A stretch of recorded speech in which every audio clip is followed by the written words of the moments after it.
একটা ডিম, কাঁচামরিচ, 1 কাপ ময়দা এবং কিছু পেঁয়াজের কুচি, এটা দিয়ে ঝটপট চলেন বানিয়ে ফেলি সকালের নাস্তায় ডিম পরোটা।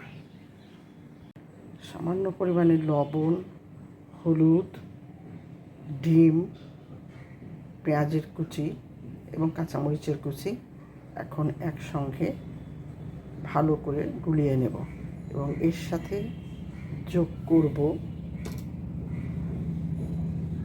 1 কাপ ময়দা। ভালো করে মাখিয়ে একটি ডো তৈরি করে নিতে হবে। দেখেন ডোটি কেমন হলো। ডোটি একটু এরকম শক্ত শক্ত থাকতে হবে।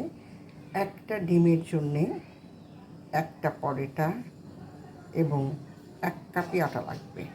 1 কাপের বেশি আটা দেওয়া যাবে না, পরিমাপটা সবসময় ঠিক রাখবেন। আমি একটা মাত্র পরোটা বানাবো। 5 মিনিট পরে পরোটাকে বুলে ছেঁকে আপনাদেরকে দেখাচ্ছি।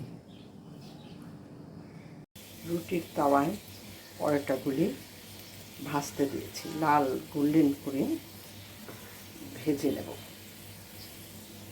আমি একটি ডিম দিয়ে ছোট করে 2টা পরোটা বানিয়েছি এবং গোল্ডেন করে ভেজে নিয়েছি।